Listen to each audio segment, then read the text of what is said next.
Hello YouTube, and what is going on everybody watching? Welcome back to another awesome luxury video this week like always. In today's awesome list, we'll be sharing some of the highest paid tennis players out there right now, along with all of the sweet details too. It's gonna be pretty hype, so before we get started, go ahead and make sure to smash that like button and subscribe to the channel too, and without any more interruptions, let's just go ahead and dive right into it. Kicking this list off, we have Simona Halep. Simona is a professional Romanian tennis player who has been ranked number 1 in the world in singles twice between 2017 and 2019. In total though, she's been number 1 for about 64 weeks, which ranks 10th in the history of the Women's Tennis Association rankings. So far, she's earned nearly $6.9 million from tournament wins and nearly another $4 million from advertising contracts as well, bringing her pay to nearly $11 million. That is just wild for being the first entry on this list. Moving on, however, the next athlete we have is gonna be Dominic Thiem, a professional tennis player from Austria. He has been ranked as high as world number 3 in singles by the Association of Tennis Professionals, which he first achieved back in March of last year. He is the second highest ranked Austrian player in history, behind former number 1 Thomas Muster. He has won 17 ATP Tour singles titles, including one Grand Slam title at the 2020 US Open, where he came back from 2 sets down to defeat Alexander Zverev in the final.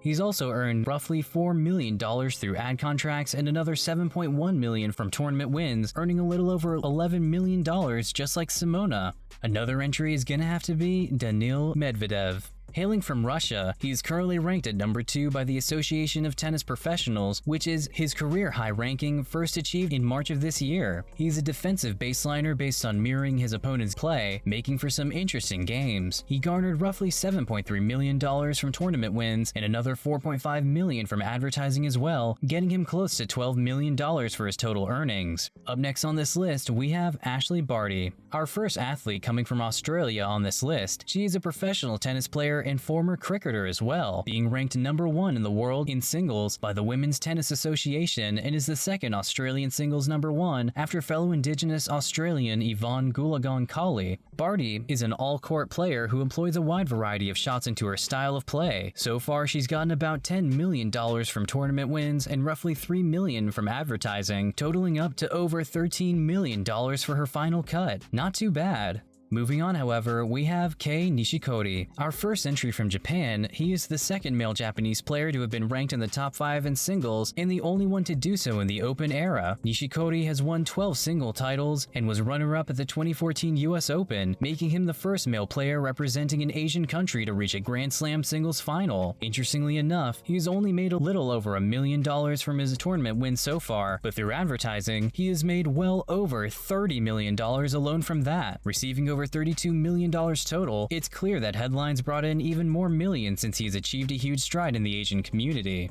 The last one on this list is gonna have to be no one else but Roger Federer. He is a Swiss professional tennis player and is ranked number 8 in the world by the Association of Tennis Professionals, winning 20 Grand Slam men's singles titles, an all-time record shared with Rafael Nadal. He is a versatile all-court player, and his perceived effortlessness has made him highly popular among tennis fans everywhere, reflecting exactly how much he's made so far. From his tournament wins, he's made a solid $6.3 million, along with another $100 million garnered from advertising. The fans really do love him to put him as the highest paid tennis player right now, which is pretty wild. But go ahead and let us know who your favorite tennis player of all time is down in the comments below. Thank you all for watching, and if you enjoyed what you saw, be sure to hit that like button and subscribe to the channel too if you haven't already for more amazing content like this again. You can also tap the notification bell icon as well to not miss out on any of our future uploads that we post either. We're signing off for now, but we will most certainly catch you guys in the next one.